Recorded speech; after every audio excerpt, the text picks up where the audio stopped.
This video right here needs no type of special intro. Today we are talking about the greatest upgrade and revision in all of gaming history, the Nintendo DS Lite. Without further ado, let's get into it. Hey guys, what's going on? RetroGamer here and welcome back to another video. And today what I really want to do is talk about the Nintendo DS Lite. One of, if not the greatest upgrades and revision in all of gaming history. What Nintendo did with this thing was one of the best things they had ever done. Going from the original Nintendo Fat DS to the Nintendo DS Lite was such an upgrade. It was massive. On the surface, it looks small, but if you had the original DS going to the DS Lite, oh my god, it is such a big deal. Not just because it's small, not just because it's slimmer, but so many different small things that add up. Going from it being smaller, easier to put in your pocket, to changing the buttons, to changing the screens, how the brightness works, changing where the stylus is. Everything was just such a big deal with the Nintendo DS. A lot of people have been talking about the original Nintendo DS, and it's 20th year. It's the 20th anniversary of the Nintendo DS, which is cool. It's super cool. It's awesome. The problem was I couldn't justify talking about the Nintendo DS because I didn't have it as a kid. I grew up with the Nintendo DS Lite, but I knew people who had the Nintendo DS, and having the DS Lite now, I've owned it for quite a few years now, and playing that versus the DS Lite, oh god, it's such a big upgrade. Like, my goodness, this is one of the biggest upgrades I have ever seen in the history of gaming. I am not bluffing, I'm not lying when I say that. Like, this is one of the greatest upgrades, if not the greatest.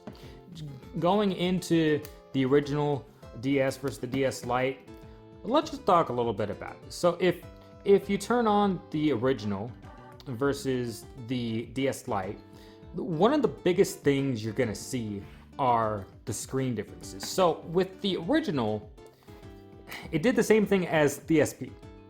It just turned the light off and on.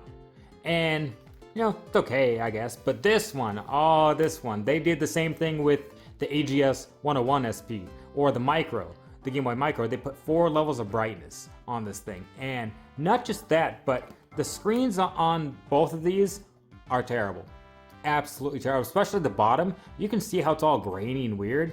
Look at these screens. Those are crystal clear, like the night and day difference. Absolutely night and day difference. It's insane. And the buttons are, some people don't like them because they say they're a little too squishy. These ones are really clicky and kind of just gross. I don't like those buttons at all. These ones are super nice, and the L and R triggers feel all nice. Everything feels just super good about the Nintendo DS Lite. Like, what can you say like that hasn't already been said, man? Like, the DS versus DS Lite, like it's night and day, like it's just such a big upgrade. I'm at a loss for words just because of how good these two things really are.